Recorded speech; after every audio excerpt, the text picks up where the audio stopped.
Divine intervention.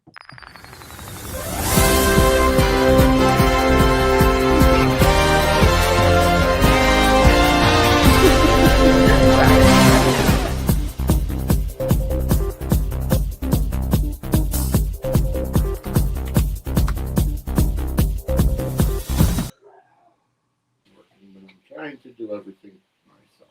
But you know what? All right, this is not working. And I know. I'm here.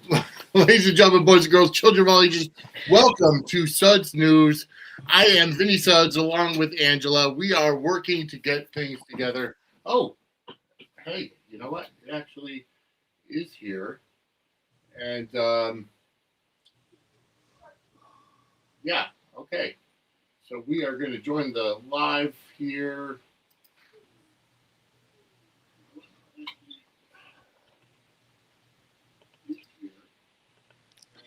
Okay. So give me 1 second while I get this set up. How's everybody doing? We're doing the simulcast on TikTok. I know. We're getting things done. It's Monday. Give everybody a break. It's Monday. You know.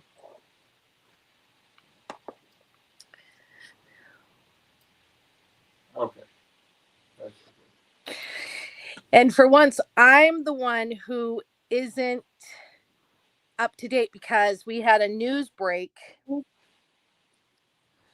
on the show today. During the show, we only got about 20 minutes into it before freaking Sean Duffy, damn him, straight to hell, broke in with a press conference about something that happened in the wee hours. Sorry. Oh, God. Waited. Wow. I can't stand him anyway, so it's fine. It's fine. All right. Well, I'm sorry for that. I am going ahead and we are doing the simulcast on TikTok as well. At least I'm trying to. But yes. Anyways. He's doing the best he can. Yes. But folks, we have a lot to go over. And Angela, you know, today is one of those days where I wish you hadn't missed because it was a phenomenal I know things that happened. I know about the karma that Dante got at the end of today's episode.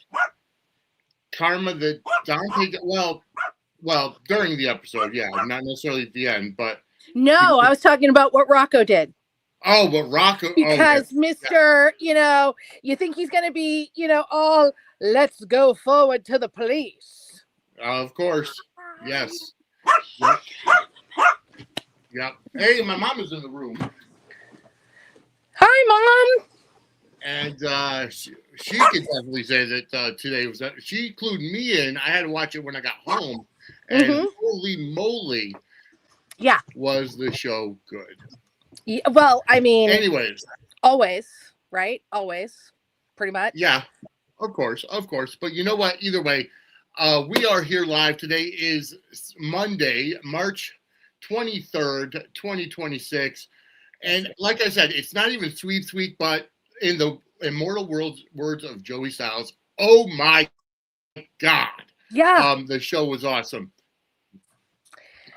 Yeah. As always, we've got a lot to go over and do want to go ahead and point out we did have 2 deaths in the entertainment world today, this week.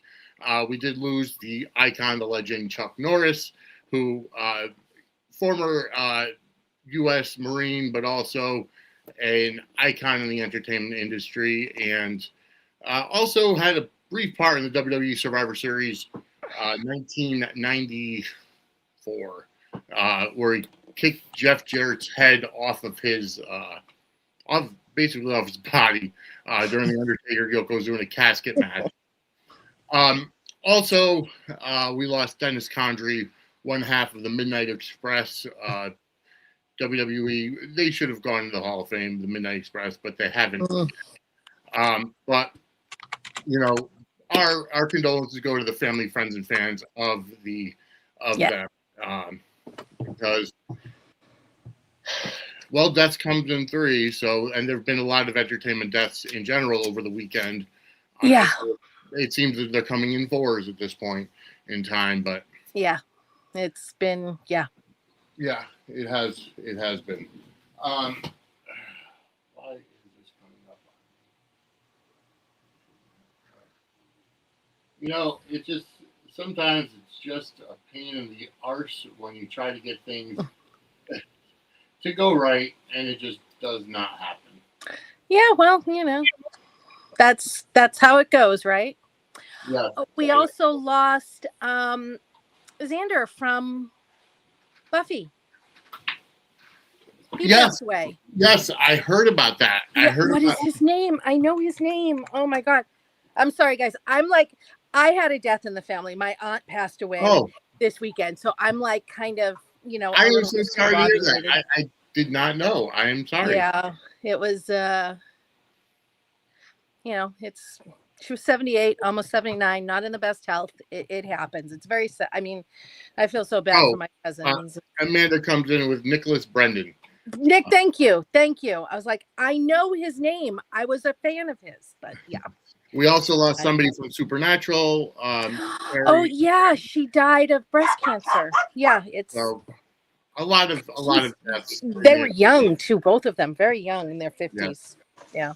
Let's see. I see Susan in the chat. I see Yvonne. I see Pink Lou. I see my mother. Mama, welcome. I'm glad she joined in. Pink Lou says, "I'm sorry for your loss." Thank you. And I see Quiet Star as well.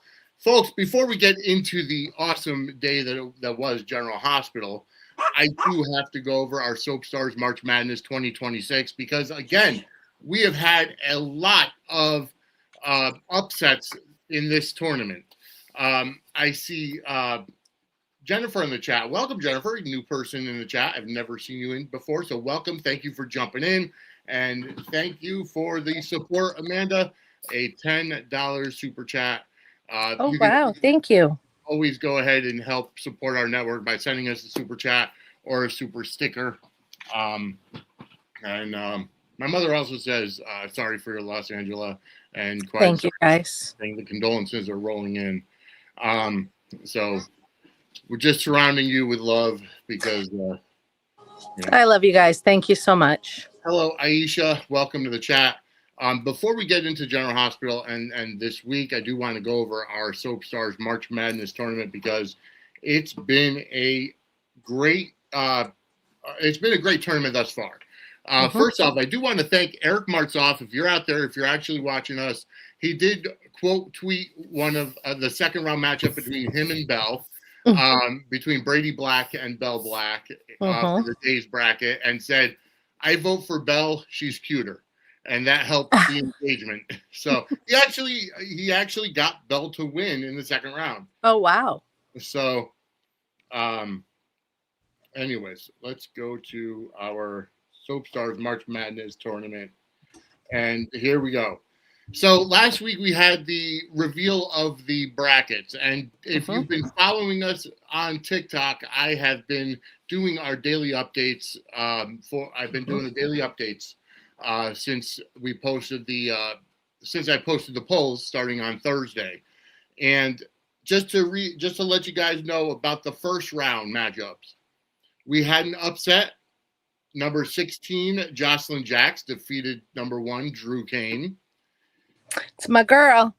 Number 9, Alexis Davis defeated number 8, Dante Falconeri. Number 12, Anna Devane had the upset over number 5, Lulu Spencer.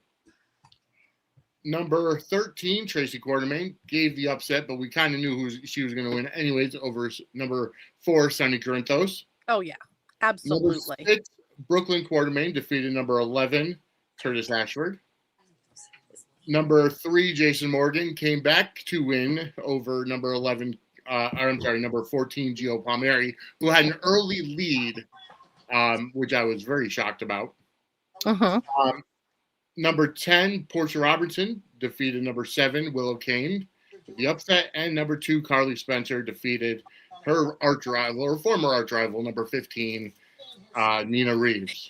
That was a pretty big win for my girl too, though, right? It was. It was Yeah. it was a big margin victory. Mm-hmm.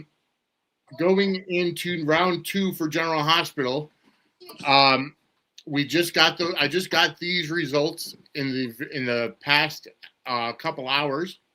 Number 16, Jocelyn Jacks defeated number 9, Alexis Davis. Number 12, Anna Devane defeated number 13, Tracy Quartermain, which I was shocked about. I actually thought Tracy. Yeah, that does surprise me. Number 3, Jason Morgan defeated number 6, Brook Lynn and Chase. And number 2, Carly Spencer defeated number 10, Portia Robinson. Therefore, in the Elite 8 round, it's the Sweet 16 round that'll start this coming Thursday. Mm-hmm. We've got number 16, Jocelyn Jacks, taking on number 12, Anna Devane. And number 3, Jason Morgan, taking on number 2, Carly Spencer. Oh, she's going to kick his butt. That's going to be a close one. But I tend to agree with you on that. I think she's going to beat him. Yeah. Yes. Yeah. All right. Moving down to the Days of Our Lives bracket. In round 1, number 16, Kayla Johnson defeated number 1, EJ Demera, another upset. Number 9, Stephanie Johnson defeated number 8, Gabby Demera. Number 5, Xander Cook crushed number 12, Tate Black. Number 4, Marlena Black defeated number 13, Leo Stark. Number 6, Belle Black defeated number 11, Chad Demera. Number 3, Brady Black. First day with a new mouth. Number 3, Brady Black defeated number 14, Kat Green. Number 7, Sarah Horton defeated number 10, Chanel Demera, which I was shocked that Sarah came out of that one. And number 15, Alex Kiriakis with the upset over number 2, Johnny Demera. Which we'll actually talk about Johnny Demera in this episode. He's not GH. Yes. We will be talking about his portrayer, Carson Boatman, yes. All right. In round 2, again, we just got these results in the past couple hours. Round 2, Days of Our Lives. Number 16, Kayla Johnson defeated her daughter, number 9, Stephanie Johnson. Number 4, Marlena Black defeated number 5, Xander Cook. Number 6, Belle Black, with an assist from the portrayer of her opponent, Brady Black. Belle defeated Brady, number 3, Brady Black, because Eric Martzoff quote tweeted it and said vote for her. And number 15, Alex Kiriakis defeated number 7, Sarah Horton. Setting up the Sweet 16 matchups of number 16, Kayla Johnson against number 4, Marlena Black. Ooh, that's going to be a good one. That's going to be a good one. And number 6, Belle Black against number 15, Alex Kiriakis. Moving over to the CBS side of the thing. In the first round, number 16 in the Y&R bracket, number 16, Sally Spectra defeated number 1, Ridge Forrester. Number 9, Jack Abbott defeated his son, number 8, Kyle Abbott. Number 5, Victor Newman defeated his ex-wife and ex-daughter-in-law, number 12, Sharon Newman. Number 4, number 13, Audra Charles with the upset over number 4, Taylor Hayes. Number 6, Phyllis Summers defeated number 11, Claire Abbott. Number 14, Diane Jenkins Abbott with the big-time upset over number 3, John Finnegan. Number 7, Nick Newman defeated number 10, Billy Abbott.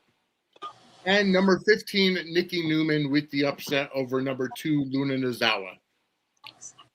Now, you still have one more day to vote for the round 2 matches in the days in the Y&R bracket. So go over to our X at Suds Media. Here are the second round matchups for the Y&R bracket. Number 16, Sally Spectra up against number 9, Jack Abbott.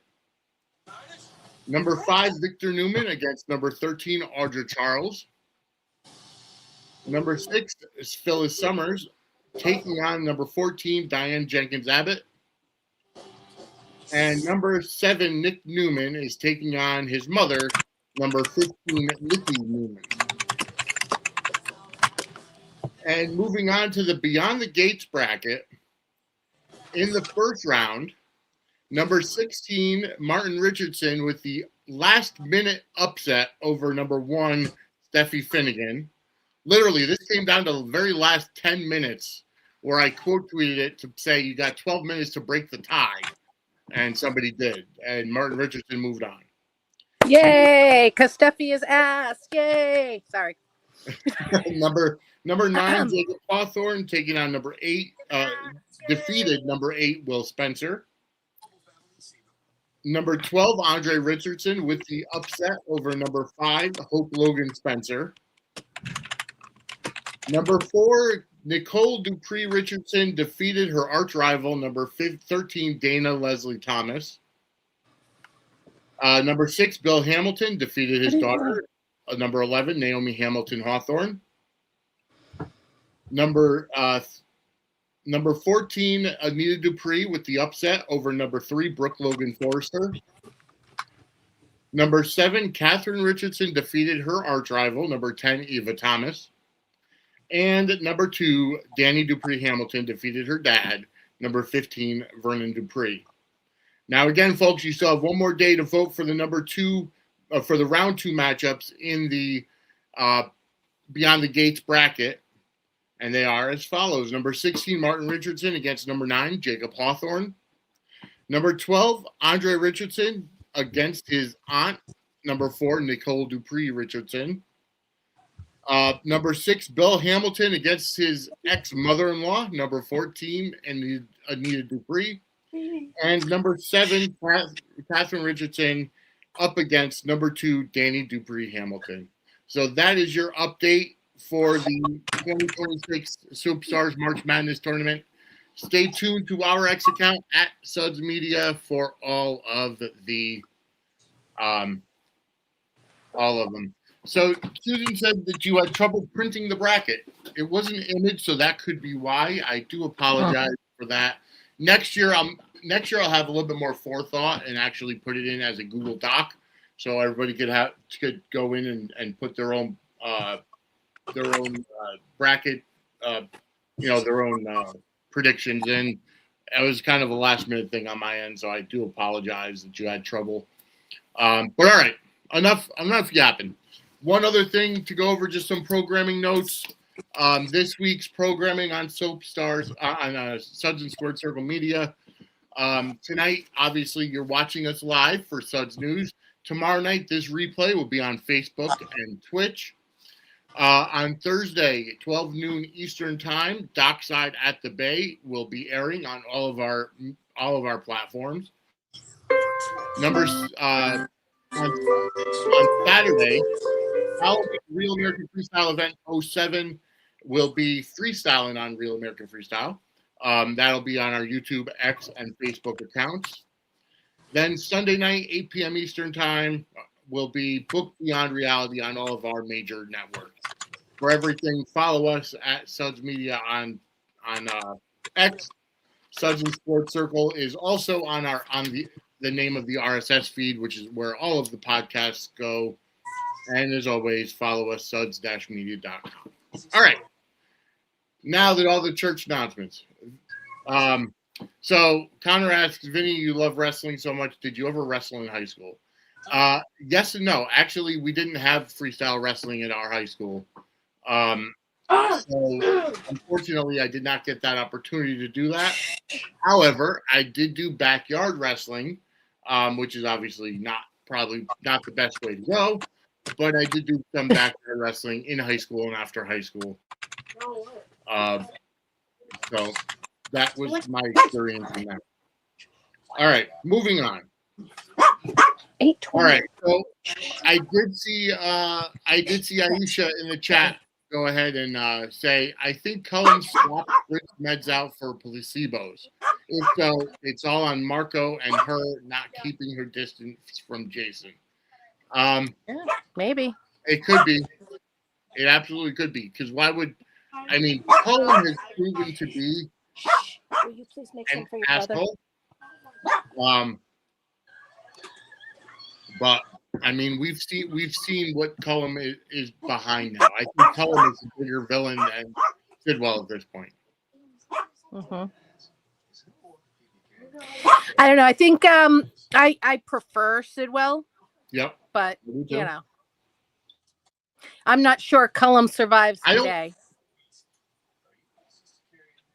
I don't know. I think he might. I mean, of course. I mean, when he was on Stone Cold and the Jackal, he did say he was going to be around through the summer. So unless it's a red herring, yeah. I think he does survive. Aisha also says if Pascal has a thing for Marco, then he should have ratted Marco out to Sidwell, not Cullum. Doesn't he get that Marco could get hurt or worse? Well, I mean, who knows? Maybe Pascal has a thing for Lucas instead of Marco, and that could be the biggest threat there. But oh, good Lord, Pascal is creepy. Oh, very, absolutely. He's very, very creepy. I'm wondering if Sidwell even knows how how far Cullum will go. Do you think Sidwell knows that Cullum would have gone after Marco like that? No, I don't think that Sidwell will be okay with that in any way, shape, or form. So I think there's going to be a little bit of trouble in paradise after what we saw today. Hi, Jeannie. Welcome to the chat. Hopefully everything is going well with you. Yeah, just a lot to go over. I mean, all right. Where to begin? Why don't we go? What was your favorite part of this week? Well, I mean, honestly, my favorite part of this week was I loved that Jay Britt haven't had any scenes. I think that's hysterical. That's the petty in me. Guys, shush. I love that Jay Britt haven't had any scenes. That's the petty in me. But I liked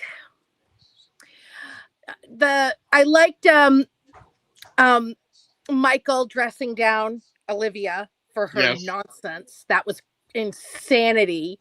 It was. The Jason and Danny scenes were really sweet. Yeah. Of course, my Carly and Valentin. Yes. Were great. I didn't see all of today, but they were great. I really liked the scenes with Carly and Brennan. Mm-hmm. You know, she tried to get him to tell her the truth again. Yeah. And you know what she was saying about bringing, she was mad at herself for bringing the Sonny and his danger into their lives, but I think she was also talking about Jack. Yep. Because she brought Jack and his danger. Yep. And I mean, I don't like, a lot of people are like, oh my God, she still loves him. I'm not getting a whole lot of love for him. I know that I don't think she's like completely thrown all of her feelings off, but more and more, she's just like up there. And I am on my podcast. Why didn't you ask him? Sorry, guys. The boys are spending the night again. I didn't, sorry, I lost my train of thought. It's not that I don't think she doesn't have any feelings anymore, but I think more and more it just turns to absolute contempt. Her tears were not tears of sadness over Jack. It was anger at him and anger at herself. I agree with you. I think she still cares about him, but I think the ire that she has towards him is far outweighing. And, and now the wrinkle with her and Valentin kind of sealing the deal, so to speak. Yeah. Just even after today and their romantic dinner. Oh God, I was hoping all weekend because everybody's like, all of us were like, do you think she's making dinner for him or is he? I was like, God, I hope he's making dinner for her, and boy, did he. Yeah, and some of the dialogue. Some of the dialogue in those scenes were just absolutely hilarious. Like she's trying to come up with every single possible excuse to kind of be like, yeah, this was very reckless. And he's like, well, maybe you had a cooking class. Right, exactly. And he's just like, we're going to make it work because, girl, I am gone for you. Yeah. Gone. And then, you know, the classic, okay, well then I'll just take my food upstairs and eat by myself. No, No. yeah. Yeah. I love the chemistry between them. I mean, you know, even regardless of anything, the character of Valentin just oozes charisma and just oozes everything that just is all flirty. Like you can't help but drop your and to drop your barriers, drop your bridges, boundaries around them. Yeah, I mean, they're just so good. Sorry, I'm in love with them. I really am. And it's so funny too, because I have liked other pairings of Carly's other than Jason's, even though Jason and Carly are my big, but I don't know that I've ever liked any of them this much. No, I agree. I really like those two together. And amazingly, it just so good. And then, you know, you really didn't miss much because Valentin did kind of get scared away a little bit today because Lucas came by. So, you know, Lucas and, you know, so Valentin and Carly saw somebody come up the drive and it was Lucas. So Valentin went back to his hidey hole up in the attic. Yeah. Well, hopefully he can start hidey holing in Carly's bed. I was about to say something real dirty and I did not say it. Growth is what I'm saying. Yeah, I just love them. I also love how he doesn't even paint Jack as his competition. He paints Jason as his competition for Carly. Yeah, exactly. I mean, well, Jack's so true. Yeah, he is, and I know exactly. Hey, everyone knows. Yeah, everyone knows. Turn it down just a little bit more, please, love. Yeah. Yeah, Steve. For once, Connecticut wasn't the one that didn't get interrupted for crash updates. Yeah, they changed us to 3:00, and so. But yeah, so I mean, it sucks, but I mean, But you know what? I will say that it's a great combination, and Daisy says I don't see a future for them, but hope they become frenemies. They're not. Does she mean Jack and Carly or Val and Carly? Because I think she means Jack and Carly. It might be, because I think she's a little bit behind. She tuned in a little late, but that's okay. So we did have, you know, their lunch and just the whole time seeing those two interact.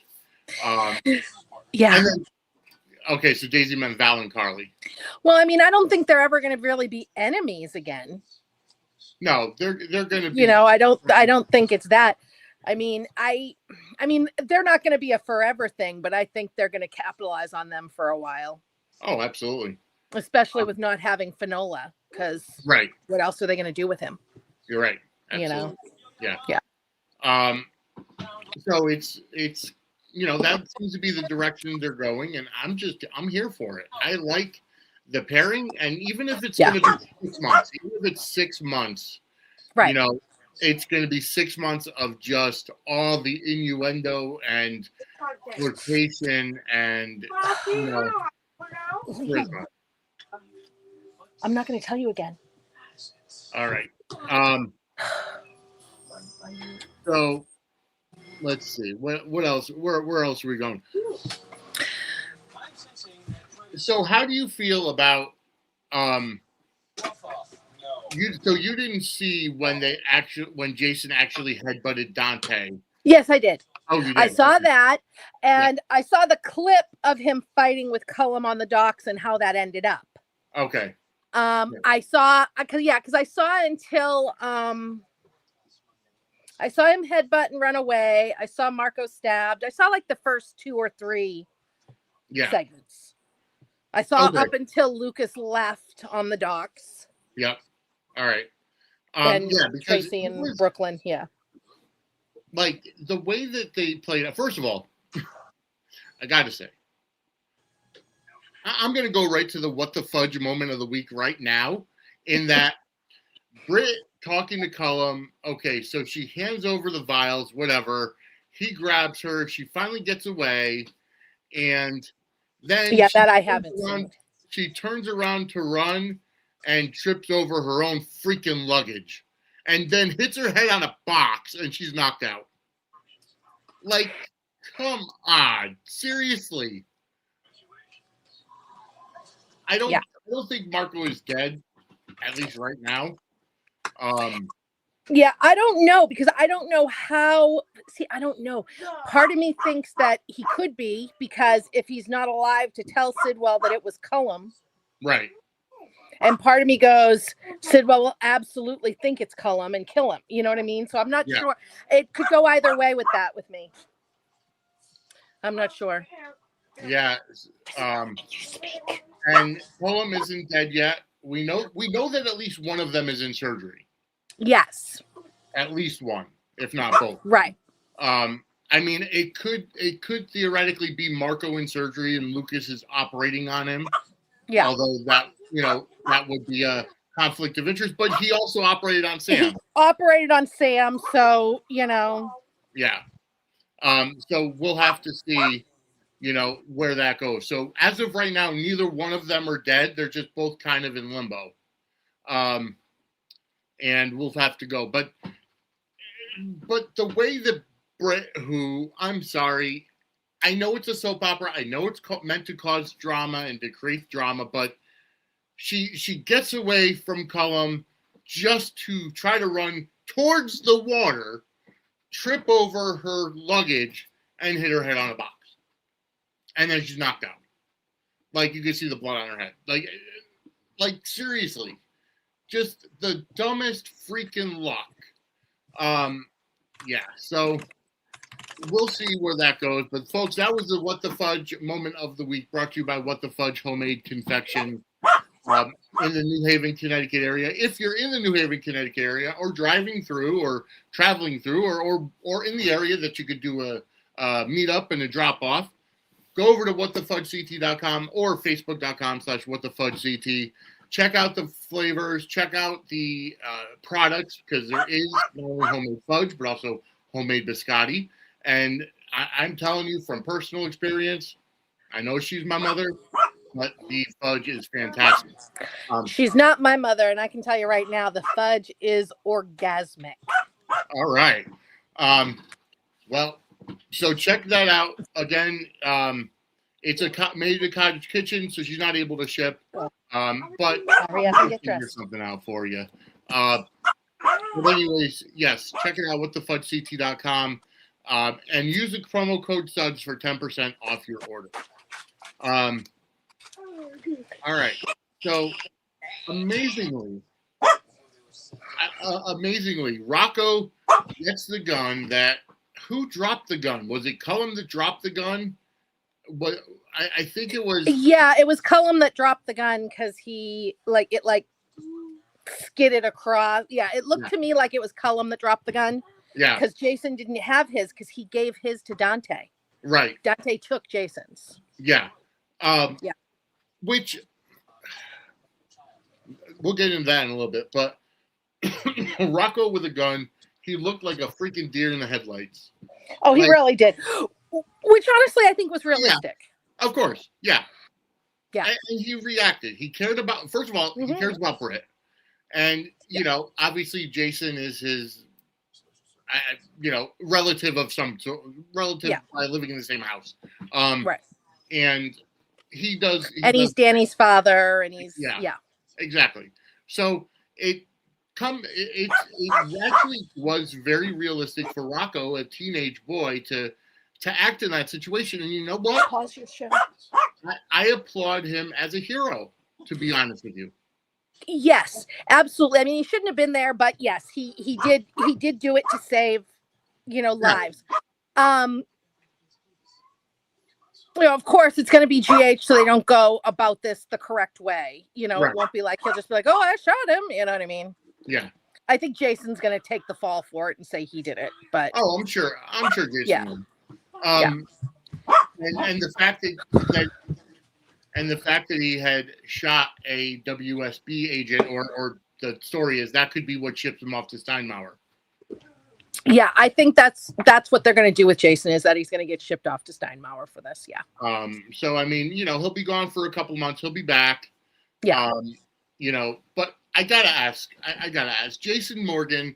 That somebody had pointed it out online that this guy used to be one of the strongest hitmen in the business and a great fighter, and now he's being saved by a 15-year-old.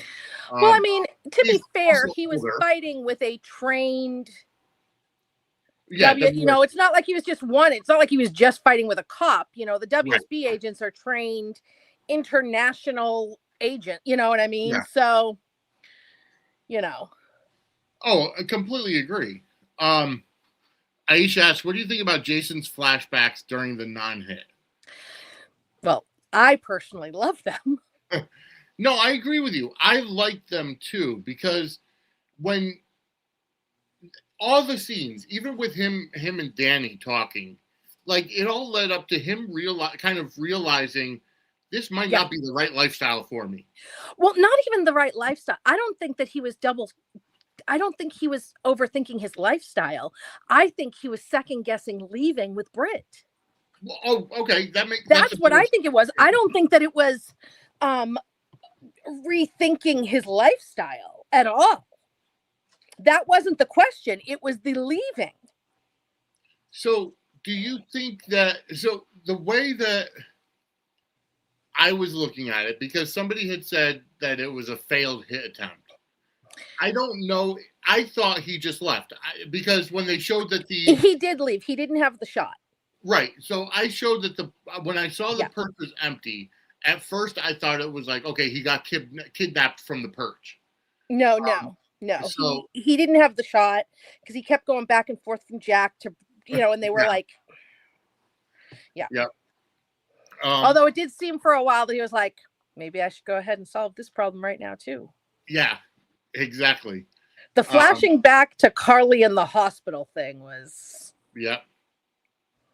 I mean, it was quite powerful for for him. Because you very rarely, and I think this go around, you've seen more emotion out of Jason Morgan than ever before. Yeah, I mean, absolutely. I mean, Jason and Carly fans are used to seeing emotion out of Jason with Carly, but yes, we've seen more across the board. Another reason I think that it was about Britt is that General Hospital, actually, I'm going to pull it up. General Hospital on that day made a post, which I was like, oh my God, because GH never has done this before. Yeah. They've had Jason second guessing being in the mob, but they've never had him second guessing putting someone above everything else. But they did. I'm going to find it. Hold on. It was whenever the hit was. Was it Friday? Was it? Yeah, I think it was Friday.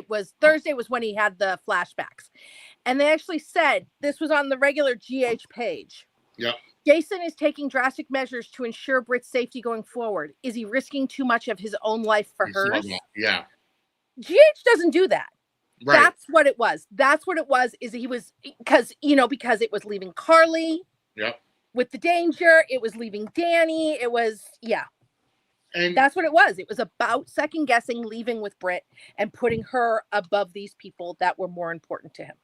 And you know what? I gotta say that they set that up perfectly, because I'm sorry, putting myself in the same situation, it's like, I'm sorry, but bitch, you're on your own.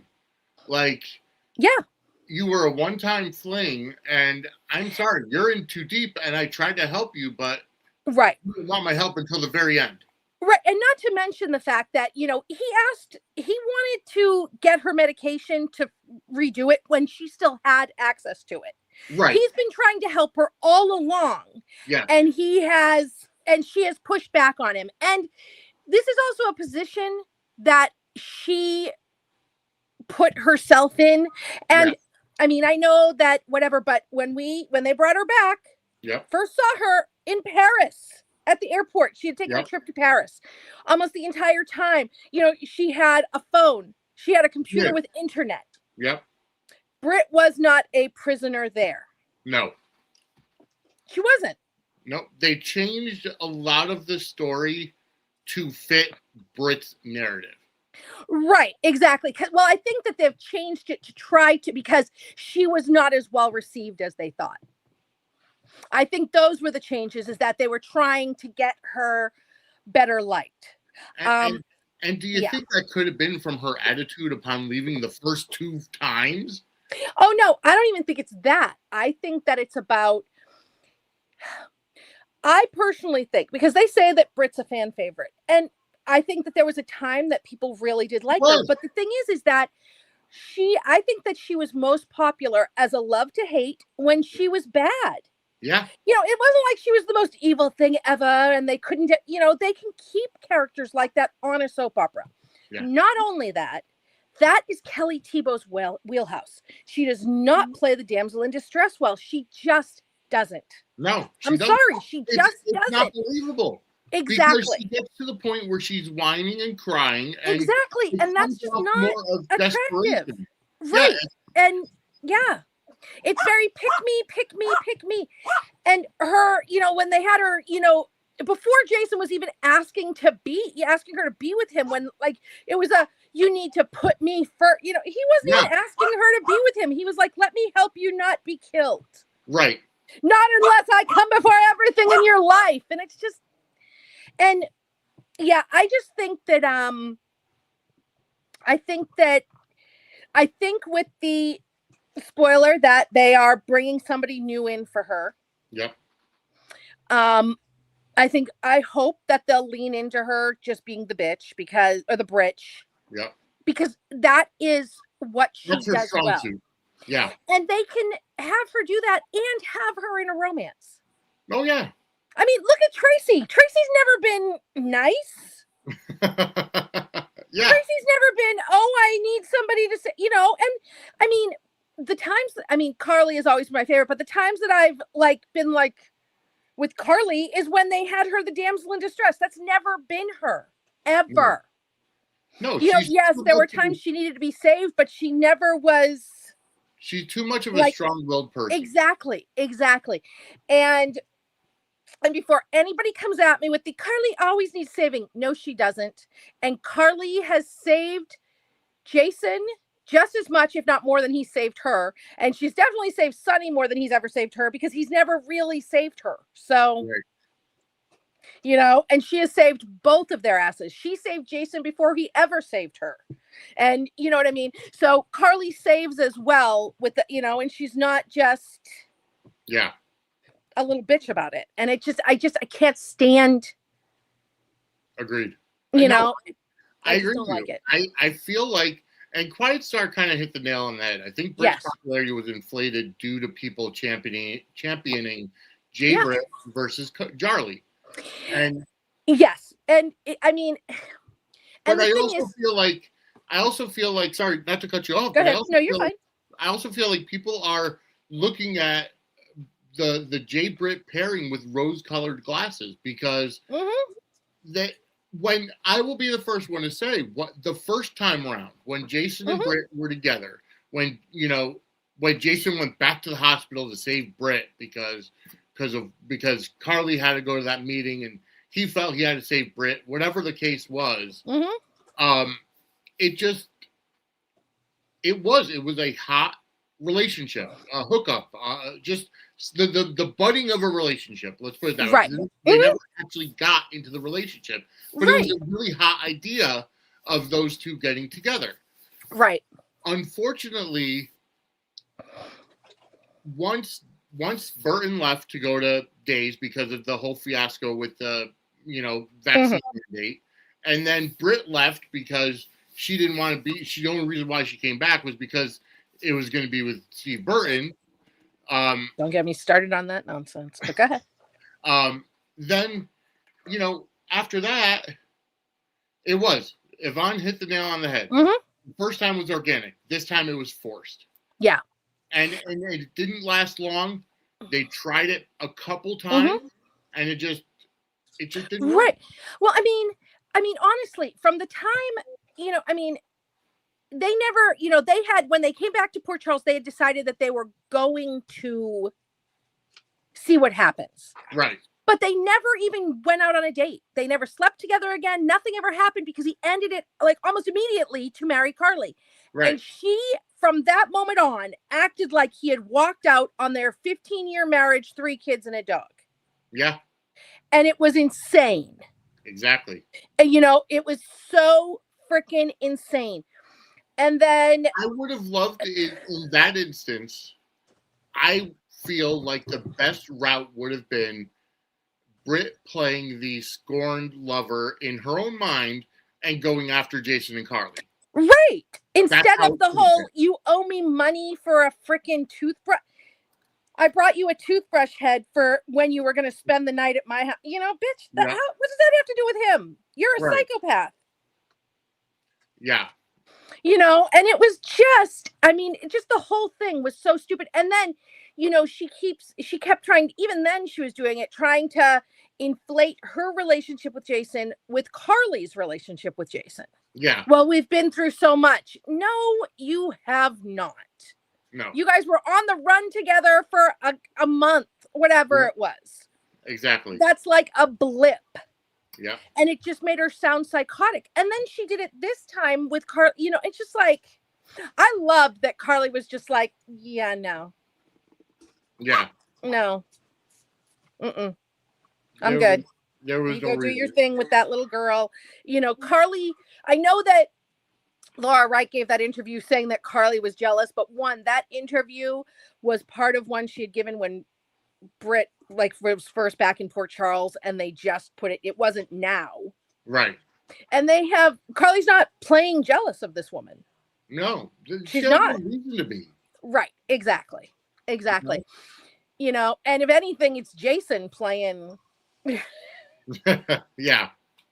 Yep. Yeah. Exactly.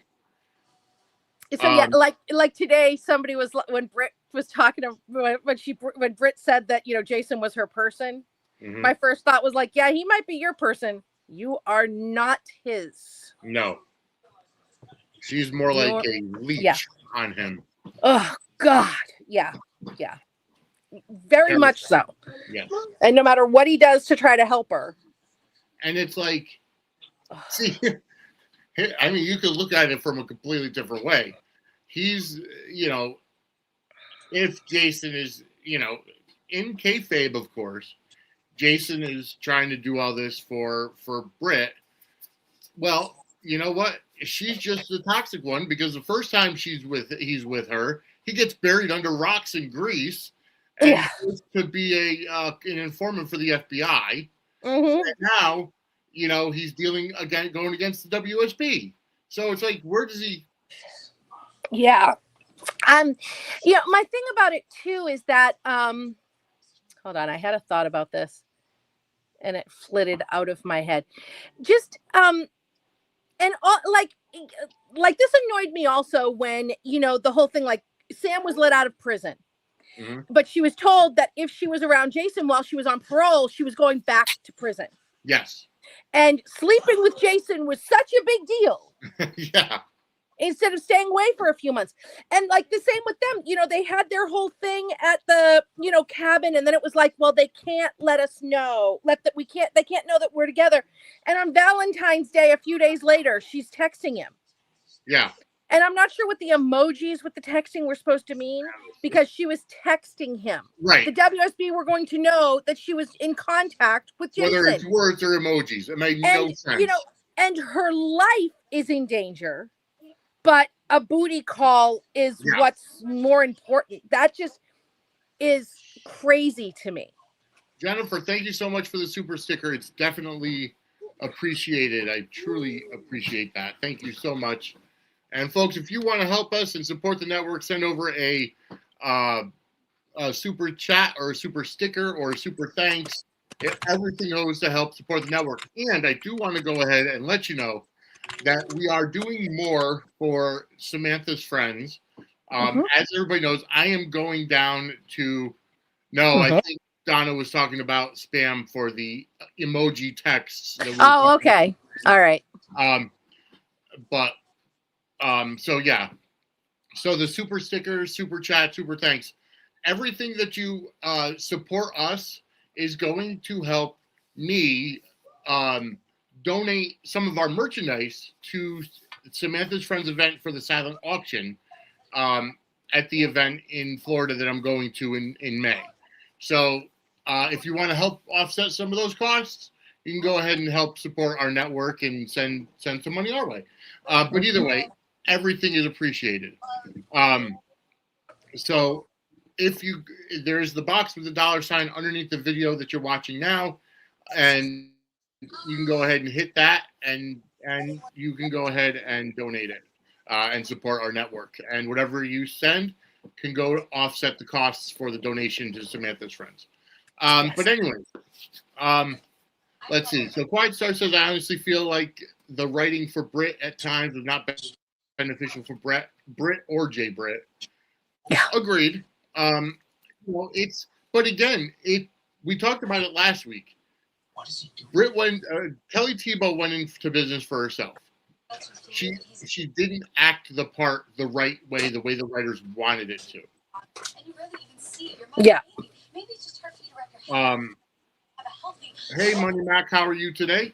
Donna asked, Quiet, I asked if Corte hates her. Yeah. Aisha says, what do you want to bet that Britt throws a hissy fit over Jason telling Carly about Joss? Oh yeah, because she liked holding that over Carly's head. Yep. Exactly. Did you take the pill? So Did you bring your morning one too? Right now, Yeah. we'll see where it goes. That's all I can say. Oh, that's another thing I wanted to bring up. Okay. The Britt and Joss conversation from the other day. Yes. All Britt was asking her to do was not tell Cullum that she was WSB. Right. And Britt was acting like she asked her to safe crack or something. Right. It made no sense. Right? I mean, Britt was being such a big, well, you should have thought about your mother. What? Before you, or you. And I'm just like, is Britt going to tell Jason her stance on this? Yeah. No, I'm not going to agree not to tell Cullum that Joss is WSB because I'm a bitch and I'm jealous of her mother. I mean, seriously, that was so fucking ridiculous. I don't understand. And it doesn't make the character likable.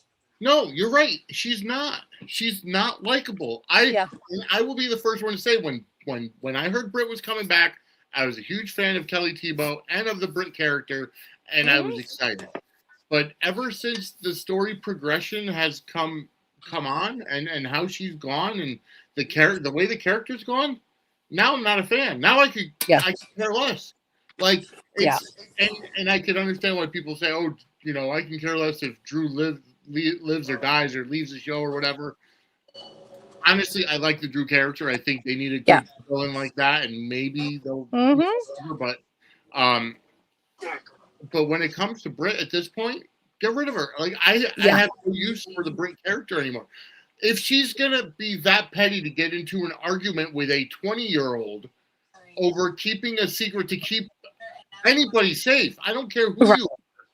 To keep you safe, knowing that Cullum is a dirty WSB agent, right? Like Britt should have been all the more agreeable to say, "Yeah, I'm going to keep your secret because I'm trying to take this guy down too." Exactly. Like what benefit does Britt get from? You know what I mean? It was just it was so ridiculous, and there's a lot of what's funny is that there's a lot of people on daytime dish board and stuff like that say that Corte is purposely tanking the Britt character in the writing, but the head writers don't usually write the scripts themselves. They just do the overview. But at the same time, this is who Britt is, though. Britt is a bitch at her core. And honestly, and I'm fine with that as long as they're not trying to play her as anything other than that. Right. And you know what? I wouldn't go as far as to say that they say that Corte hates Britt or whatever. No. It's coming off very awkward because Kelly Tebow is going into business for herself. Well, yeah, that's part of it too, is that Kelly Tebow has made it clear that she doesn't want really to play the bridge. Right. Which is She weird has because said that's that, her strength. what I mean? She has literally said that, that Britt had so much growth before and she didn't want to erase that, but they have her playing but that's what she's good at. And that's what they are writing for her. Yeah. And Kelly is trying to, it seems, play against the script. Right. And I'm sorry, but. And it's not working. At what point does Valentini put his foot down and say, listen, we're writing this for you to act this way. We can't keep changing the story for you. I have a theory about why they're bringing somebody new on for her instead of putting her with Drew, which I think would be a perfect fit, or putting her with Brennan or something like that. I think they're bringing somebody new on for her, and I could be wrong. This is just my theory. I have literally this isn't any kind of spoiler or anything. It's just my theory. I think they're bringing somebody new on, and this is kind of like her last chance, and they don't want to risk blowing somebody else. Hold on one second, guys. They may not want to risk blowing up another character if she decides to exactly for herself. So if they bring somebody new on, they're not risking somebody that they already have, and that they're not risking it destroying a character they think isn't destroyed. So they bring somebody new on, and if it doesn't work, they just send them off together. Yeah. You know what exactly. I mean? Yep.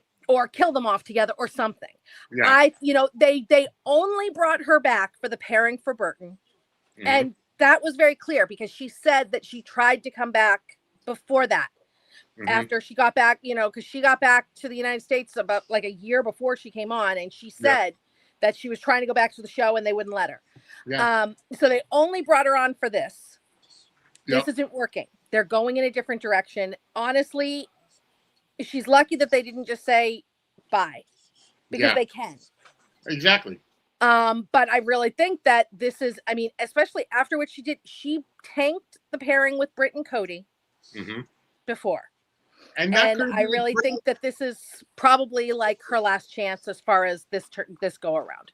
I don't understand how you feel like you have that kind of a say. Like, don't get me wrong. There are characters that get some kind of creative say in their characters. I get that. But to quietly just put the kibosh on a pairing because you want a specific pairing is just asinine. Especially with somebody who wasn't even on the show anymore. Yeah. It was just ridiculous. And there are actors who have more of a say in their pairings. Yeah. And Steve Burton can get away with Burtoning out, whether he should, whether he shouldn't, he can. That's just how it is. The show doesn't get rid of, but to think that you're on par with an actor who's been with the show that long, you know what I mean? To think you have it like that is just crazy to me. Agreed. But she's always seemed to want to think that she was as important as those other actors. Things that she said before and stuff like that too. And she's not. No. And that's just, it's seniority. It's not, whatever. It's seniority. Right. And she left the show twice, made disparaging comments towards, towards the genre, towards the show. And they still took her back.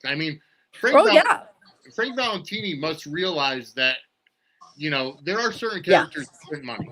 And maybe he thought at one point Britt did, and that's why he decided to, bygones be bygones, come on back. But now it's at the point where there's just there's nothing. Yes. There. Yeah. Right. I think that we've moved on. Honestly, I really do. I think that it's just, she worked before. I just don't think she does now. We'll see what happens with the new pairing, but I don't know how that's going to work out. All right, folks. Well, since that's not going to work out, we're going to talk about a pairing that is going to work out, and that is Nathan and Lulu. And let me tell you, they got up to some shenanigans this week. And just the way that they I kind of felt bad because there was a little buzzkill named James that decided to make a showing at their romance. Yeah, a little cock blocker. Yeah. Yeah. But I loved how I loved how Lulu handled it. I think she did great. And the way that, Yeah. Nathan said, well, Maxie's working late, and, Georgie is with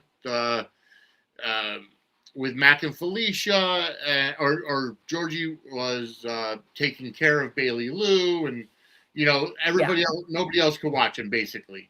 Yeah. So, had to take her. But, Lulu's a mom, and Yep. she understands that. Exactly. Yep. So I mean, it was cute. Yeah. And I just want to say, there was a whole lot of whatever about the love scene thing again. I was fine with how they did their thing, because there was no doubt that he was bringing her up those stairs. As long as I know that they had sex, I don't care. And then he had his shirt off. Right. Great love scenes are great, whatever. But more often than not, they're uncomfortable and awkward. So I'm fine. What? Donna, we'll get there. We'll get there. We'll get there. Yeah, more often than not, they're awkward or weird. I don't understand the whole they have to have love, like they have to be. If they want that kind of love scene, just turn on, go to porn. I mean, or like streaming. Yeah. You know what I mean? They have the more, I'm fine with, I'll admit, what happened with the Jason and Britt love scene, absolutely not okay. But that was more about Burton that day. You know what I mean? The timing of that. They could have made it different.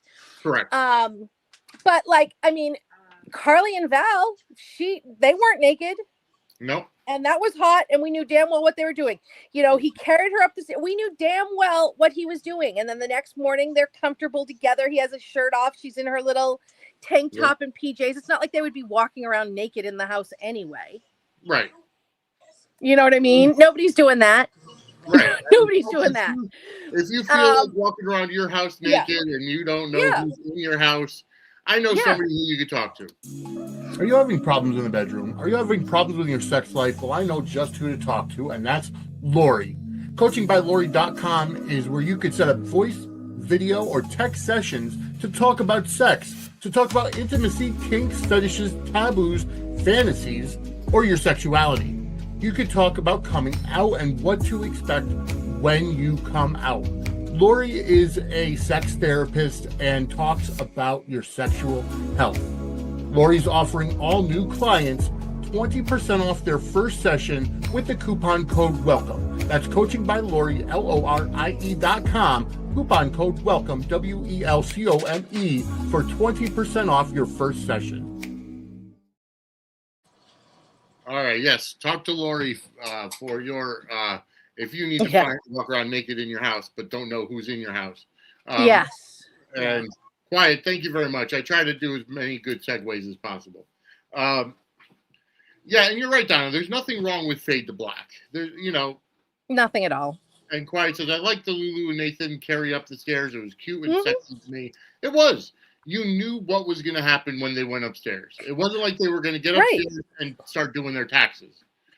And even Brook Lynn and Chase, she was in PJs. She was in her silk pajamas, which is realistic. And he was shirtless. And then, she leaned over all on top of him, kissing him. And then, I think it's obvious. Agreed. What's the problem? Well, it's the internet. It's Twitter. It's the toxicity of... Hammer's looking for a nail. Mm-hmm. Yep, exactly. Another thing that was really... that caused a lot of controversy online today or this week. And you put out a tweet about it, and I put out a post about it, and I replied as well. But Carson Boatman, who's no longer on Days, he was playing Johnny DiMera on Days of Our Lives. Mm-hmm. They got rid of, they basically let him go. Of course, Days is 10 months ahead of time, so he'll be, they'll still be on the show. Leave your brother alone. Year 2029. Okay. But because they filmed so far in advance, Carson Boatman in an interview said he would have no problem going over to General Hospital. Right. And he was asked, right? He was asked about it, I think. Yeah, during the interview, if he would go over. And he said he would love to. However, people fantasy book all the time, and now they're fantasy casting and they say, oh, he would be a good Dylan. No, he's too old to play Dylan. Dylan should be Lulu's age, or he should be this, or he should be that. Okay. You put out a post saying it doesn't matter what the actor's real age is as long as they can play somebody younger or older. Or older. Whatever. Exactly. They're playing a character. Their real ages have nothing to do with it. Right. It would be one thing if they had like a little baby, a baby face that, right, and a baby looking face, I should say, that you can tell they can't grow facial hair, so they can't be somebody in their 40s. Right. But I mean, Dylan and Lulu are both, they're 37 and 38, and Alexa Havens is in her 40s. I don't think she looks it. No, not at all. And I think he could, I think he's 32. I think he could absolutely play Dylan without any problem. I don't know that I'd buy him as Lucky, because Lucky is in his late 40s. Yeah. That's different. Yep. But Dylan, absolutely, he could even play a Saurus Cam. No, I think he's actually too old to play a Saurus Cam, because really? That's Joss's age. Yeah. Okay, yeah, that makes sense. I think he's a little bit too old for a Saurus Cam, but I think he could absolutely play Dylan, and they could also bring him on as somebody new. Right. Not a problem.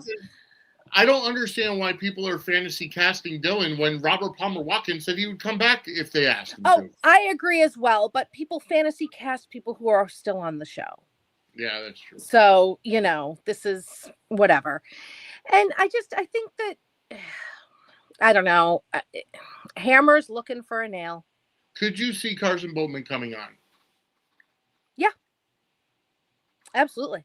All right. Well, we'll keep your... Absolutely. One, Frank loves collecting other, especially days. Although Calavardi's gone, so it might not be as much of a thing for him. But I could see. I mean, Boatman's a good actor. I could see him bringing him on as something, even if it's not.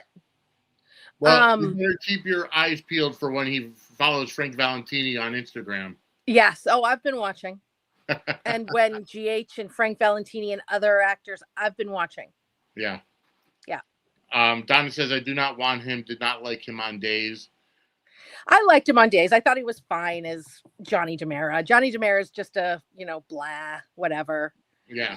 Just a regular guy, whatever. And yeah, I think he could be fine as Dylan. I will say, I would love for GH to pick up his counterpart, Raven Bowens. Yeah. Because she was fantastic as Chanel. Mm-hmm. And she would add some much needed charisma to that scene and that, Oh, absolutely. Yeah. Isaiah's little sister, or, Trina's cousin, just a million, or just her own new character. Exactly. I mean, the fact that Isaiah is a Ganon, she could come in as that link between the One Life to, or All My Children, One Life to, the other Ganons on the other show, and Isaiah. So, I mean, it's definitely possible. She could be a new doctor. She could be Keisha's daughter. Yeah. With whoever Keisha ended up with. I'd be all over it. Yeah. Yeah. I'd be fine with her coming on. Absolutely. Mm-hmm. Yeah. All right. Let's see. We didn't cover it this week last week because honestly we talked so much about other stuff. We totally forgot to talk about Molly and Cody. And they're Molly having the episode of endometriosis. Yes. Cody, their PSA. Yep, their PSA. Their PSA. Yeah, their very special episode. Yes. I love that pairing. I think I do too. So it's a much needed breath of fresh air. We'll get there, Connor. We'll get there. But I love the Molly and Cody pairing. I like how they're definitely a balance, because where Cody is free loving and just kind of living fancy free and not caring and joking and everything, Molly is straightforward. But Cody wants to learn about what's bothering Molly, what Molly's interested in. He genuinely cares about her, and I think she genuinely cares about him as well. Mm-hmm. Absolutely. And I love how, his whole the thing about the conversation about the kids, Yeah. how he was just like, you're assuming a lot of things. Mm-hmm. And I absolutely love that. Of course, now we're going to have Cody's long lost whatever show up. Yeah, exactly. Of course. But I love them. I think that they're great. I really like them as a pairing. So. All right. So Connor asked if we got to get to this. Who is Faison's fourth child? What the hell did Britt mean when she said the four kids? Well, I mean, she said, it could mean a lot of things. It could mean that Faison has another child. It could, you know what I mean? Because she said all he left is 4 kids and, oh, my pillow. I bought new pillows, so I have them piled up so they can expand. Yeah. So she said, a brain in a jar, 4 kids, and my Huntingtons. Now, she could have meant her, Nathan, Bailey, Lou, and James, because they are all the descendants. Or, she could have meant her, Nathan, Peter, and, unknown 4th child, either Nathan's twin or. Do you think Nathan is a twin? I think it's possible. I'm not going to say it's, not completely possible. Right. We'll see. It's definitely a possibility. I'm not sure. I mean, the DNA would match already. Yeah. The DNA would match. The fingerprints wouldn't, but, Faison could have replaced the fingerprints like he did with Jason and Drew. That's true. So with identical twins, the DNA would match. Yeah. And it could be another thing like the memories thing. Yeah. So it's a possibility. Yeah. It will make sense. We will find out. We'll see. Okay. Yeah. So we saw today Marco got stabbed by Cullum. We saw that Marco came through. He got Britt's medication for her, gave it to Lucas, and Pascal, was keeping a close eye on everything and called Cullum and said, "You brought vials of medication instead of 4. There's only 4 in there now. I told you Lucas was trouble." And, and of course, Cullum knows it was Marco because he caught him with it's not your day to give her medication. It's Pascal's day, Convoluted way of getting to the point where Cullum goes to kill Marco. We don't know if he's dead, but he did get stabbed. Yes. All right. So yeah, I saw the question in the chat room earlier, and we've got to get to it. So Paige Herschel, who plays Jacinda, was on. I do too, and she was on That's Awesome with Stephen Bradford, Stone Cold and the Jackal, this past weekend, and she had made mention that she had at first auditioned for the role of Blaze, and who we know is friend of the show, Jacqueline Grace Lopez, got that role. So now the biggest question is, are they setting up that spark between, Jacinda and Christina? I've been saying it for weeks. Michael Fairman said it this week for the first time. And I'm sorry. I see fireworks between those two. Yeah. It was so... I haven't seen the whole podcast yet. I've only seen clips, but yeah. Yeah. I absolutely love the character. And the fact that she originally auditioned for Blaze means that they saw something in her. Yes, absolutely. And I think that it's just, if they're not going somewhere with that, it's insane to me. Exactly. Because again, the natural chemistry. Exactly. Yeah. You just can't have that chemistry. From the very first time that they were outside of the yoga studio and talking to Ezra, and when Ezra made that comment, "Oh, your friend could come to dinner too," and maybe it's a sick, perverted guy brain, but you're thinking about that kind of a situation, and they just built upon that chemistry. And Yeah, the whole, I don't know, just the whole, and Christina is just looking at her like she is cotton candy at a fair, and Oh girl, yeah. yeah. Yeah, absolutely. She's looking like she's an ice cream cone that's Yeah. tripped. Mm-hmm. And just the way, and maybe I should have used that as the Lori. But, Would have been know, another good segue. yeah. But the way that, and I'm here for it, for a triangle between the, Oh God, for yes. Michael and Christina to be Mhm. fighting over Jacinda. I mean, it would be Yep. a really good twist. I mean, and who knows? Maybe Jacinda says, "I'll take you both and just keep you separated." Yep. That could work. I think, Yep. especially because Christina and Michael are not blood related, and we wouldn't have to worry about all those people in in Twitter land saying, "Oh my God, she's going out with a brother and sister." Well, if she stays separate, I mean, there's no problem with it. So good, love it. Oh, I'm absolutely loving that. All right. I'm absolutely here, and I know I've been told I'm a bad Michael fan for wanting him cheated on again, but I don't care. It's a soap opera. But that's just the character. I mean, Yeah. it's like, he's like milk to Yeah. although Lori Gibson I mean, is not he as bad kills as them. that. He kills so many of them. They've got to try to do something. Live out their last days in happiness. Yeah. Exactly. So, maybe she's seen the writing on the wall and decides that she wants to go with Christina instead. And so who knows? But folks, while we're talking about it, or completely separate, but we're going to get into our DeLorean because we're going to take a quick trip. We're sending you back to the future. We are going to go to today in General Hospital history. I am going to turn it over to Professor Angela.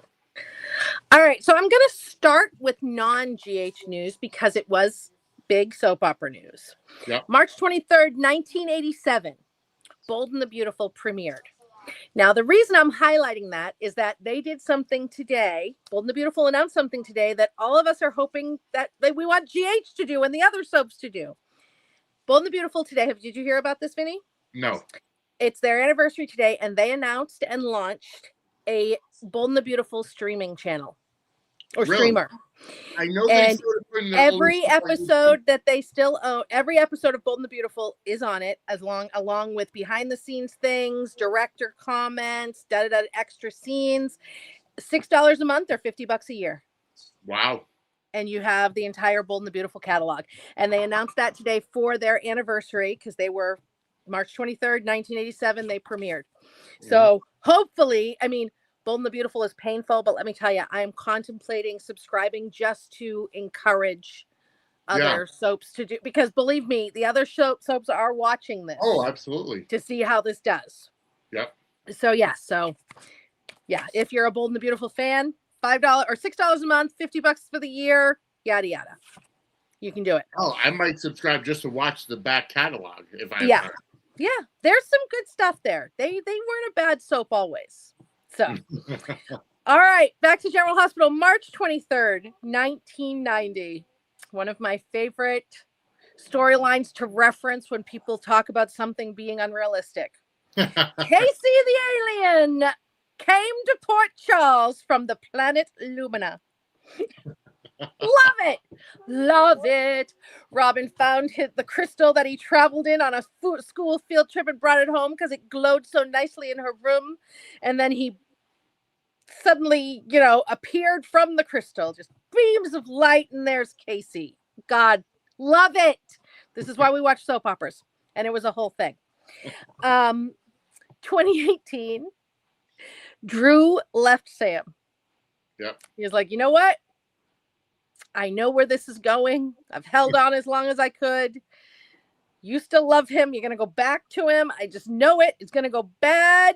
And he dipped because that's kind of what he does. I mean, with Carly, he didn't even wait for it to be an issue. He was like, oh, no, I've been to this movie. Didn't like it. And then in 2021, Nina met Mike, or a Smike, as I like to call him. Yep. And they had a nice conversation, and she realized that he was Sonny Corinthos.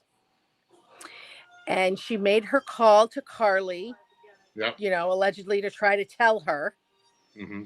that it was, but Carly had just gotten all riled up by Ava telling her that Nina was going to go for custody, and Ava had her in a tizzy. So Carly was upset. And for some reason, Nina couldn't just say, Carly, Sonny's alive. Yeah. She had to, bah, bah, bah, bah, and then not try to call anybody else. But yes, today Nina tried to call Sonny, or tried to call Carly to tell her that Sonny was alive in 2021. And that is March 23rd in Bold and the Beautiful and soap opera history, or general hospital history. Thank you very much, Professor Angela. And Donis points out that thanks to y'all, I saw the Spinal Tap sequel. So just to let y'all know that we do have another show, Pop Culture Time Machine, this past Saturday. We did do the Pop Culture Time Machine Blind Spot debut, and it was Spinal Tap. I had never seen it before, so we did talk about it and watch it and talk about it. And it was a fantastic movie. But that is it's not going to be a regular every week show. It's just whenever we have time to watch something else and record something else. So maybe bi-weekly, maybe bi-monthly. I don't know. We'll see. But it's going to be something. Just keep your eye on our social media because it'll always be announced ahead of time. And absolutely fantastic. Such a great movie. It was a fantastic movie. And all right. So anything else that we have to go over? Jordan found out she's not pregnant. So I just asked her, were you hoping to be? Yeah. Were you disappointed when you found out you were not pregnant? That story is just black. I can go. It's mind numbing, but yes. Yeah. Elizabeth and Rick at dinner. Yes. And Lucas. Oh my God. Yeah. And then Lucas coming in and Elizabeth. Yes. Yep. Saying, we've got to talk about work. Yep. So they go to the bar. And they're going to see what's going to happen. And she's very happy. And I'm wondering if, I know this is going to blow up. I'm just wondering what's going to happen. Ethan is not coming back for Christina. Ethan is short term and he's part of the WSB stuff. So I just saw Daisy Flowers comment. Ethan's not coming back for Christina. So, but anyway, Liz and Rick, he tried to kill her twice. Third time's a charm. And then he just about told her about what Alexis did in their basement and kept. I know, right? Yeah. Like, what kind of an idiot are you? Like, it's all water under the bridge at this point. I'm just going to say, he is blood related to Sonny. There's just something in that blood, that DNA that is not the best. I posted this up there because Rick and Alexis, before Elizabeth came in, Rick and Alexis were having that, at the table, and that charisma, that chemistry just oozes. And I'm like, I was kind of hoping they were going to the bathroom for a quickie. I wouldn't mind if that's how it blew up, is to, let that he cheats on her with Alexis, because the hate sex vibes between them are just, Yeah. I mean, Nancy Lee Grahn, to her credit, is absolutely fantastic when it comes to the chemistry and the pairings that she's had with, whether it's Julian or Ned or even for a brief time, Mac. Just fantastic, and of course Ned. Yeah, Ned too. Yep. Sonny, they could put her back with Sonny. I'd be fine with that. Yeah.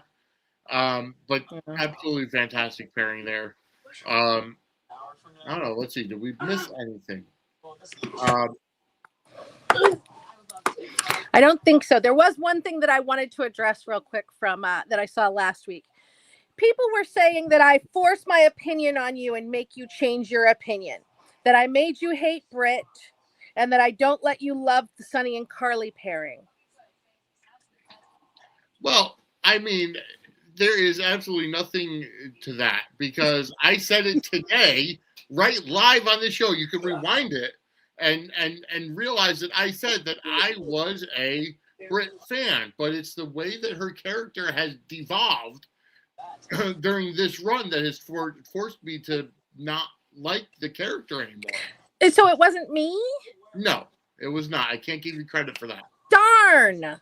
I was hoping I had you under my thumb. I can give you credit for a lot of things, but not for that. Yes. And in terms of the Carly Sonny, I don't care either way. That's just it is what it is at this point. Mm-hmm. It just cracked me up, and I thought that you'd enjoy that. Yeah, you're basically my bitch. Well, let the people think what they want to think. Yeah. But let's see. Anything else that needs going over? I don't think so. Oh crap! There was something on my mind, and I totally forgot what it was. Alexis, Sunny, Jocelyn. No, I can't. Damn it! I can't think of. I can't.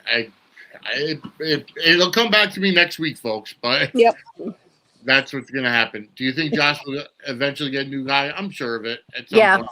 Yeah. Right now, it would be WSB. So that's what I'm hoping too, is that they bring on a WSB guy for her. So I know that they're bringing on somebody new for Britt, and I found out a little bit more details about another guy, because they're bringing on a few new guys, and I found out some details about another guy, but we're going to talk about it. I'm not dropping it right here. We're going to drop it in the Zoom on Friday, and then I will drop it here next Monday. And this Friday night, folks, I am going to be on Veronica, the Sloan's podcast. You can check out Facebook for that information. I'll be a guest on their podcast. Ooh. She's been my co-host for the Book Beyond Reality podcast recently. So Sunny and Diane, yeah, Sunny. I kind of like Diane being like, "Am I being replaced? Am I being fired?" Yeah.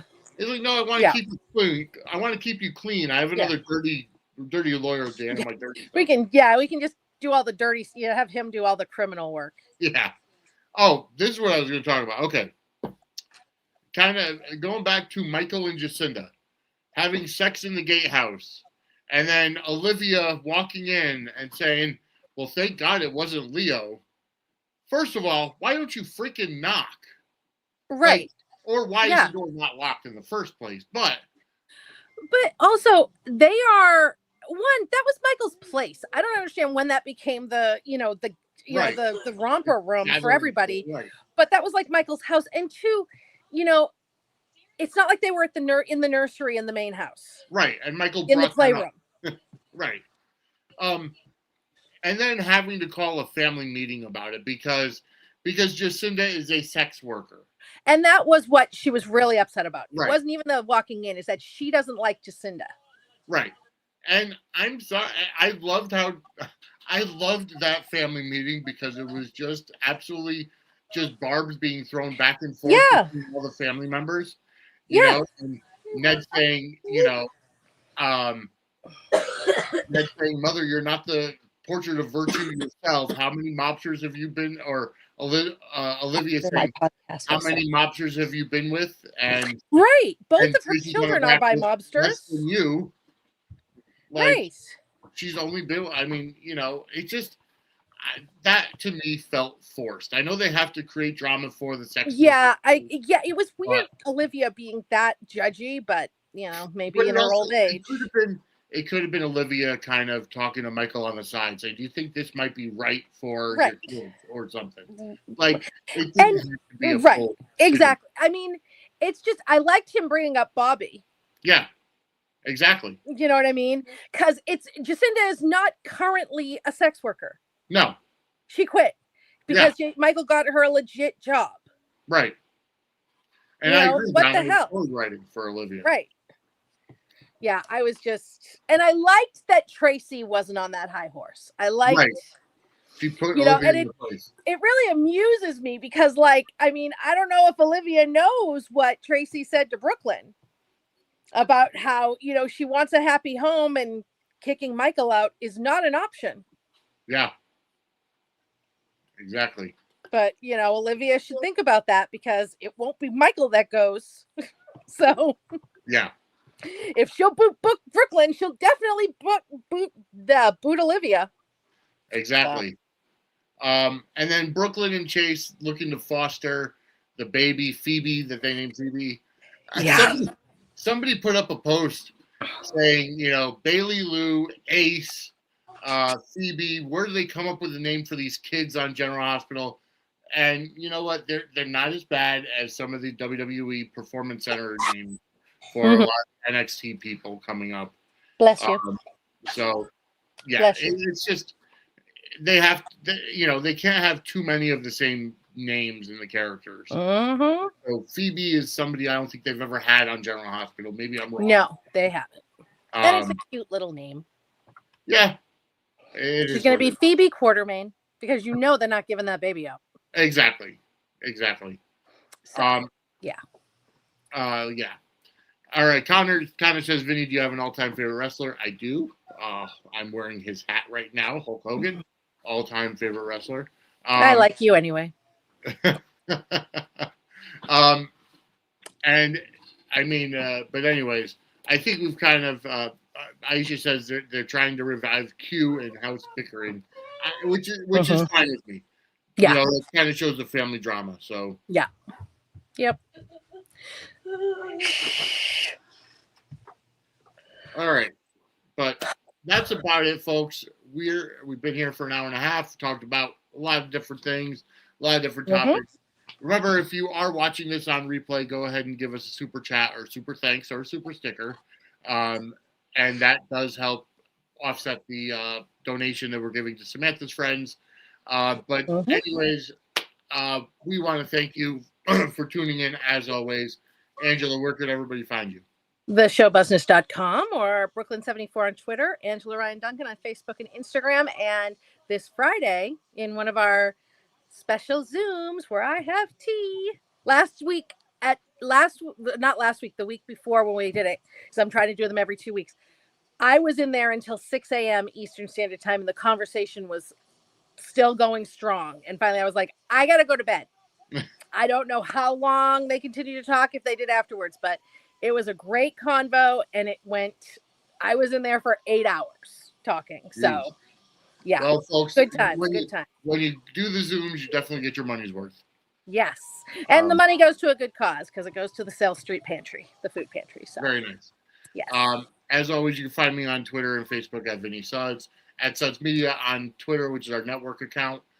That's where we post all of our major updates, especially the polls for the 2026 Soap Stars March Madness. Make sure to follow us on Twitter at Suds Media, TikTok and Twitch at Suds_media, Instagram, Threads at Suds and Squared Circle. But for everything Suds Media related, first of all, if you want to visit our affiliate partners and sponsors, linktree.suds-media.com. But for everything else, suds-media.com brings you to our YouTube channel. Go ahead, hit the like button on this video. If you're not subscribed, hit the subscribe button for the network and turn on the notification. That way you'll get notified anytime something comes on our network. And send us a super to help us out. And because you entered and did a super, you get an entry into our monthly drawing for a Suds and Squared Circle t-shirt for every month throughout 2026. Every time we send a super, it's another entry. All right, folks, thank you so much for tuning in. For Angela, I'm Vinny. We'll see you next week as we bring you the Sudsy news from the week. Have a great day, everyone.